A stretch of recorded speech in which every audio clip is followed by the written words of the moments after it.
Group আইতে আরেকটা বেল্টার of a ফিক্সচারে match decided হয়েছে এয়ারলিং হল্যান্ডে। নরওয়ে ভার্সেস সেনেগালের ম্যাচ ছিল এই গ্রুপে কারা একটা কাটিং এজ রাখবে সেটা নির্ধারণের জন্য, এবং সেই ম্যাচটা মোটেও হতাশ করেনি। নরওয়ের প্রথম হাফে পেডারসনের গোলে নরওয়ে এগিয়ে যায়, তারপর এয়ারলিং হল্যান্ড আরও দুটো গোল করেন, মাঝখানে ইসমাইলা শার একটা গোল করে ম্যাচে ফেরানোর চেষ্টা করেছিলেন, এবং লাস্টের দিকে একদম 90 মিনিটসের পর অ্যাডেড টাইমের 3 মিনিট সময় তিনি একটা গোল করলেও শেষ পর্যন্ত সেনেগাল ম্যাচটা থেকে ফিরতে পারেনি। Absolutely bad mistake by Kalidou Koulibaly. আমরা বলছি ফুটবলটা লিওনেল মেসিকে ছেড়ে যায়নি, কিন্তু ফুটবলটা হয়তো কালিদু কুলিবালিকে একটু হলেও ছেড়ে গেছে।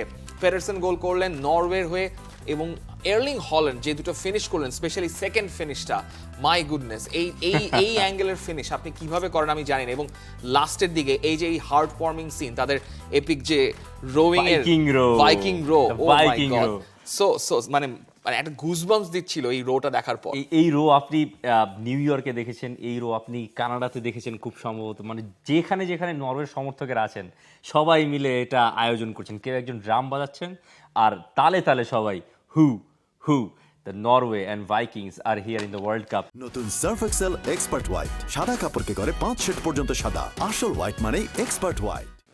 এয়ারলিং হল্যান্ডের দুটো গোল তাকে নরওয়ের অল টাইম লিডিং টপ স্কোরারের তালিকায়ও পুশ করে দিয়েছে সবার ওপরে। এবং এই ম্যাচ স্ট্যাটগুলো আপনাকে বলবে হয়তো Senegal had put of the fight, একটা ভালো ফাইট তারা দিয়েছে, shots on target, xG, big chances. I think এখানে এই দুটো জিনিসে উলট পালট হয়ে গেছে। যাই হোক, নরওয়ে 3-2 গোলে ম্যাচটা জিতে নিয়েছে।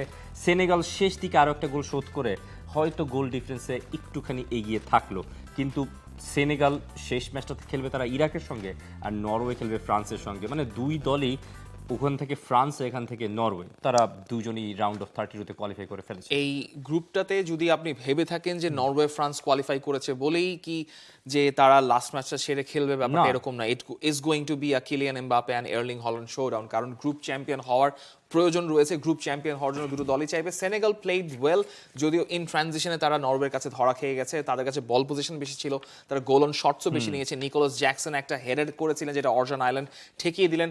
সো সেনেগালের জন্য তাদের মোমেন্টসগুলো ছিল, এবং সেনেগালের জন্য গোল বের করার যে দরকার ছিল, কারণ যদি তারা বেস্ট থার্ড টিমের মধ্যে একটা হতে চায় তাদের এই গোল ডিফারেন্সে, যদিও তাদের -3 তো রাইট, হ্যাঁ -3, কিন্তু তারপর তারা 3টা গোল করেছে, দ্যাটস ওয়াই। এবং যে বেস্ট 8টা টিমের পয়েন্ট টেবিল করা হবে, ওখানে আলটিমেটলি গিয়ে ফিফার এবার একটা লুপ হোল তৈরি হয়ে গেছে যে হেড টু হেড হিসাব করা হচ্ছে গ্রুপ টেবিলে, কিন্তু যখন কিউমুলেটিভ টেবিলটা করা হচ্ছে তখন সেখানে আপনার পয়েন্টে মানে আপনার ইয়ার হিসাবটা চলে আসবে, গোল ব্যবধানের হিসাবটা চলে আসবে, প্লাস পরে গোল ডিফারেন্স। সো এটা সেনেগালকে অনেক হেল্প করবে তাদেরকে পরবর্তীতে এই বেস্ট 8টা টিম হওয়ার জন্য। এই যে গ্রুপটা রয়েছে, এই গ্রুপের পয়েন্ট তালিকাটাও হচ্ছে বেসিক্যালি এটাই যে ফ্রান্স গ্রুপের সবার উপরে, সেনেগাল 3 নম্বর স্থানে, মাঝখানে রয়েছে নরওয়ে। নরওয়ের গোল করার সংখ্যা বেশি, যদি তারা গোল কনসিডার করেছে বেশি ফ্রান্সের চাইতে।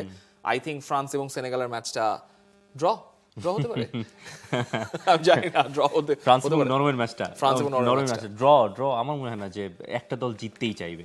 একটা দল ডেফিনেটলি জিততে চাইবে, ওখান থেকে একটা রেজাল্টও আপনি আশা করতে পারবেন। গোল্ডেন বুট রেসে সবার উপরে তো লিওনেল মেসি, কিন্তু এরপরের যে নামগুলো, মানে অনেকেরই এখানে প্রথম বিশ্বকাপ তারা খেলতে এসছে, যেমন এয়ারলিং হালান্ডের কথাই বলতে পারেন।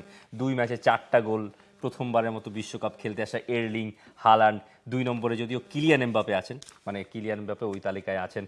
দানিস উন্দাভ আর মিকেল ওয়েরজাবাল সবার শেষে, যেই মিকেল ওয়েরজাবাল একটা কামব্যাক করেছেন। মিকেল ওয়েরজাবালের নামটা এখানে দেওয়াটা একটু ভুল হয়েছে, এখানে সাধারণত জনাথন ডেভিড থাকবেন, জনাথন ডেভিডের গোল 3টা, এটার জন্য আমরা দুঃখ প্রকাশ করছি। কিন্তু কথা হচ্ছে যে গোল্ডেন বুট রেসে একটু আবার লিওনেল মেসিকে টানতে হচ্ছে।